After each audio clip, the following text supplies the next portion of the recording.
Assalamualaikum warahmatullahi wabarakatuh. Alhamdulillahirabbil alamin.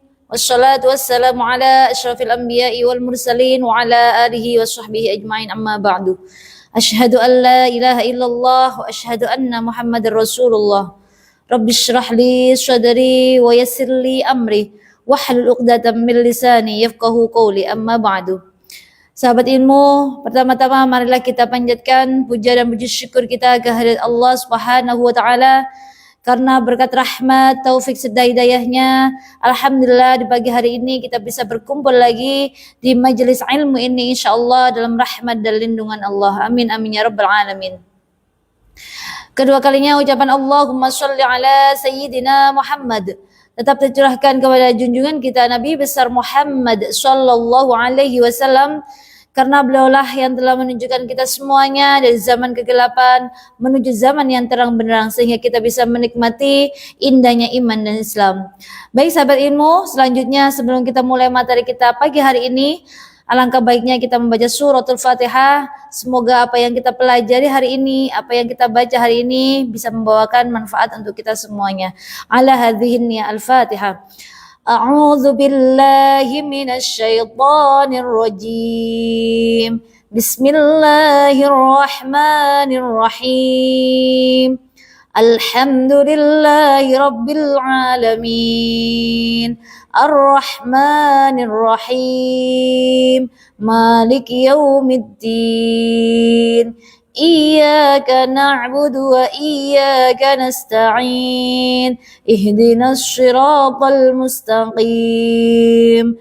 Shiratal ladzina an'amta 'alaihim ghairil maghdubi 'alaihim waladdallin. Amin. Baik sahabat ilmu, marilah kita melanjutkan materi kita hari ini. Tapi sebelumnya kita mereview dulu ya materi kita sebelumnya, yaitu minggu lalu, yaitu tentang mad lazim mutsaqal kilmi. Apa yang dimaksud dengan mad lazim mutsaqal kilmi? Mad lazim mutsaqal kilmi adalah apabila ada mad asli, entah itu alif sebelumnya fathah, waw sukun sebelumnya dhamma, atau ya sukun sebelumnya kasroh, bertemu dengan huruf yang bertasydid. Jadi jika ada mad asli bertemu dengan tasydid maka disebut lazim mutsaqal kilmi. Bagaimana cara bacanya? 6 harokat atau 3 alif panjang. Nah, untuk hari ini kita belajar tentang mad lazim muhaffaf kilmi. Apa sih yang dimaksud dengan mad lazim muhaffaf kilmi? Mad lazim muhaffaf kilmi ini juga termasuk salah satu cabang dari mad far'i yang kita sudah belajar tentang yang kemarin mad kemudian mad lazim mutsaqal kilmi, dan hari ini kita belajar tentang mad lazim muhaffaf kilmi. Dan apa sih yang dimaksud dengan mad lazim muhaffaf kilmi? Mad lazim muhaffaf kilmi adalah apabila ada mad asli bertemu dengan sukun. Dan ini gampang saudara, sahabat ilmu, cuma ada di surat Yunus ayat 51 dan ayat 91. Itu aja. Jadi jika nanti kalian menemukan, sahabat ilmu menemukan dalam Al-Quran di surat Yunus ayat 51 dan 91, yaitu kalimatnya nanti kita tulis di depan, maka itu disebut dengan mad lazim muhaffaf kilmi. Kenapa? Karena di situ ada mad asli kemudian bertemu dengan sukun. Gampang sahabat ilmu, cuma ada di surat Yunus aja ayat 51 dan 91. Itu bacaan dari muhaffaf mad lazim muhaffaf kilmi. Jadi saya ulang kembali ya, mad lazim muhaffaf kilmi materi kita hari ini.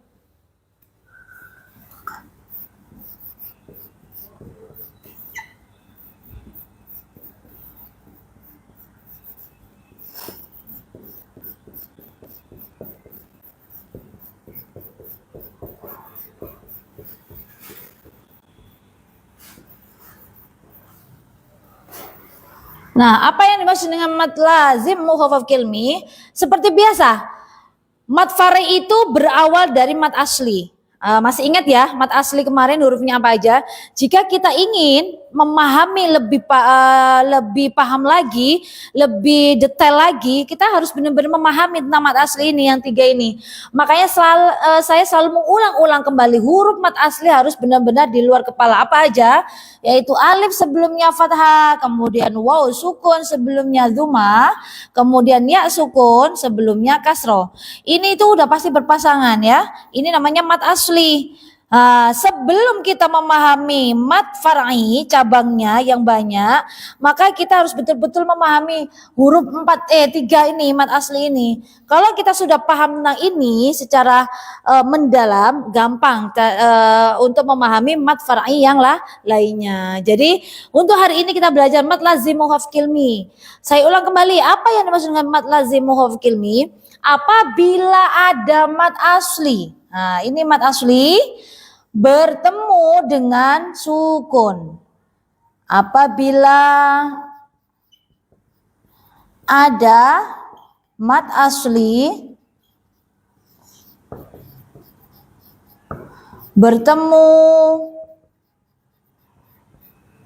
dengan sukun. Materi ini gampang ya sahabat ilmu. Kenapa? Karena kita nggak susah-susah mencari contohnya. Karena contohnya terdapat hanya di surat Yunus di ayat 51 dan 91. Nah, cuma ada di surat ini aja dan ayat ini. Nah, bagaimana sekarang contohnya? Contohnya di surat Yunus ayat 51.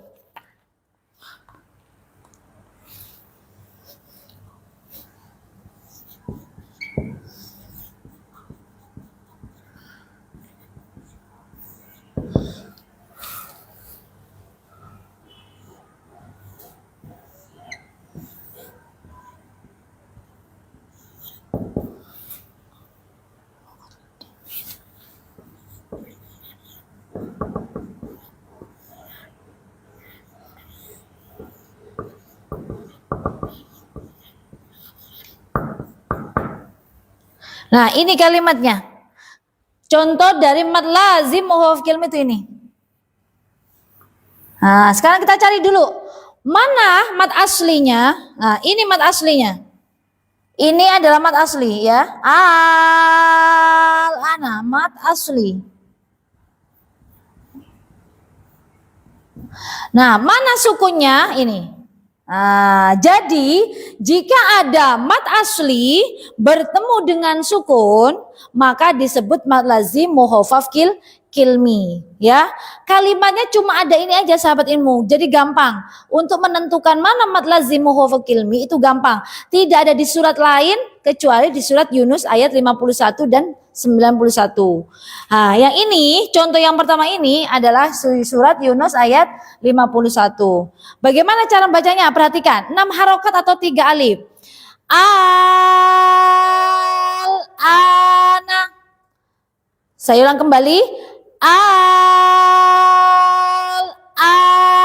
Nah, ini mad aslinya. Ya, mad asli, kemudian ini sukunnya bertemu dengan sukun, maka disebut mad lazim muhafaf kilmi. Kenapa muhafaf itu ringan? Beda sama mutsaqal. Kalau mutsaqal agak berat kemarin, contohnya apa? Waladdallina, mad asli bertemu dengan huruf yang bertasydid, maka cara bacanya agak berat. Apa itu? Waladdallina, karena mad asli bertemu dengan tasydid. Kalau ini lebih ringan karena bertemu dengan sukun, cara bacanya al-ana, lebih ringan cara bacanya, tapi tetap dibaca panjang. Saya ulang kembali, jadi harus benar-benar paham mana mad aslinya, kemudian mana sukunnya. Jadi kita bisa menentukan hukum tajwidnya apa ini dalam Al-Quran. Kalau kita tidak memahami mana mad aslinya bertemu dengan apa, maka kan bingung. Bacaan apa ya, hukum bacanya apa ya. Tapi kalau kita sudah paham betul huruf mad asli yang 3 tadi, tinggal menentukan setelah mad asli ini ketemu apa. Jika ketemu hamzah dalam satu kata berarti itu mad wajib. Kalau mad asli bertemu dengan hamzah dalam 2 kata itu namanya mad jaiz.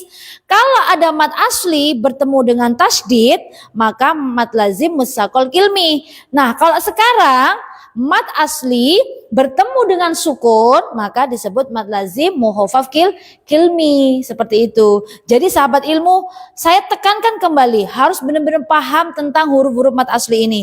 Jadi kalau sudah paham, gampang dan sangat mudah menentukan hukum tajwid yang ada dalam Al-Qur'an setelah kita membaca tadi. Nah, ini adalah contoh dari mad lazim mukhafaf ilmi di surat Yunus ayat 51. Sekarang kita kasih contoh yang kedua yaitu di surat Yunus ayat 91. Dan cuma ada di surat Yunus aja di 2 ayat ini ya, ayat 51 dan 91. Sekarang kita kasih contoh di surat Yunus, tetap ayatnya yang berbeda ya.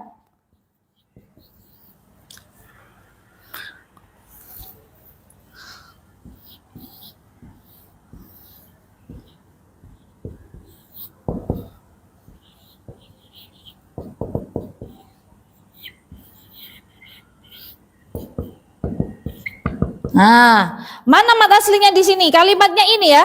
Kalimat ini mad lazim mukhafaf kilmi. Nah, ini kalimatnya.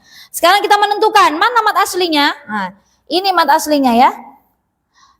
Nah, ini mad asli. Lah, mana sukunnya? Nah, ini. Yaitu ada huruf lam yang berharokat sukun, maka disebut mad lazim mukhafaf kilmi. Kok contohnya cuma itu aja? Iya, emang contohnya cuma ini aja. Bentuknya juga seperti ini. Kalimatnya juga ini. Terdapat di surat Yunus ayat 51 dan 91 saja. Tidak terdapat di surat manapun atau ayat manapun, cuma ini. Jadi nanti sahabat ilmu gampang. Kalau ditanya berikan contoh dari mad lazim mukhafaf kilmi. Contohnya seperti itu. Kalian tinggal menyebutkan aja terdapat di surat Yunus ayat 51 kalimatnya ini dan di surat Yunus ayat 91 kalimatnya ini. Sama, cara bacanya panjang yaitu 6 harokat atau 3 alif. Bagaimana cara bacanya? Sama kalimatnya. Yaitu ana wa qad asaita.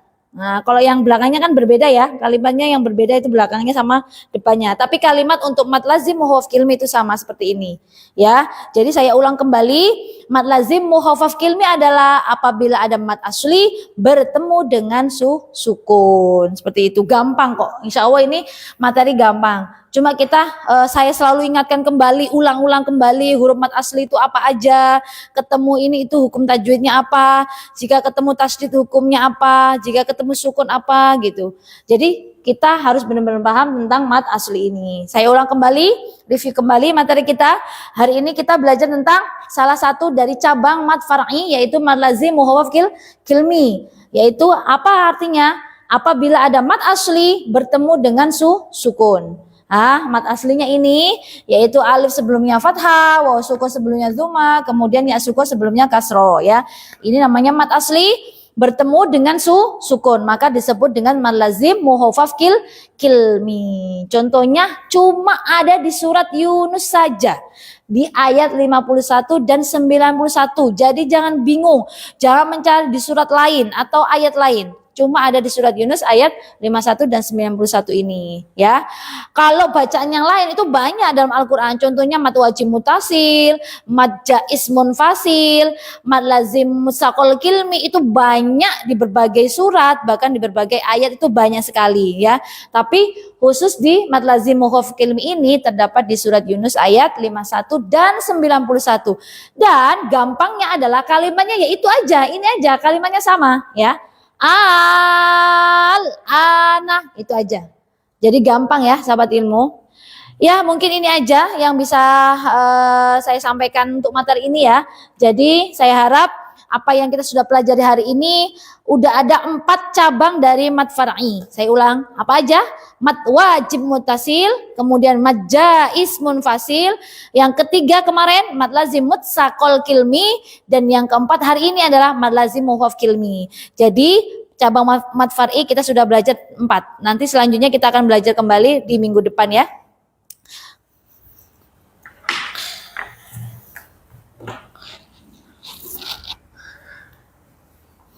Baik sahabat ilmu, alhamdulillah kita sudah menyelesaikan materi kita hari ini, yaitu tentang malazimu hufaz kilmi. Semoga apa yang kita sudah pelajari hari ini membawa keberkahan bagi kita semuanya, dan yang terpenting adalah kita bisa mempraktekkannya dalam membaca Al-Quran. Saya tekankan kembali karena hukumnya adalah wajib jika kita ini belajar ilmu tajwid dan mempraktekkannya dalam baca Al-Quran gitu. Jadi bukan hanya sekedar belajar habis itu tidak praktekkan, itu sayang sekali ya, seperti itu.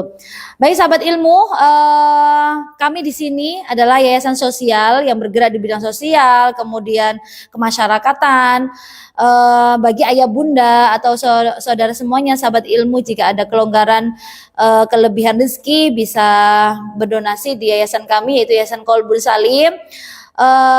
Nanti akan tertera di situ nomor rekening di YouTube Qalbun Salim, bisa nanti disalurkan di situ. Insya Allah apa yang ayah bunda berikan kepada kita semuanya akan kami berikan atau kami gunakan dengan sebaik-baiknya dan untuk kepentingan dan kemaslahatan umat. Terima kasih. Syukron. Semoga kita selalu. Wassalamualaikum warahmatullahi wabarakatuh. Waalaikumsalam.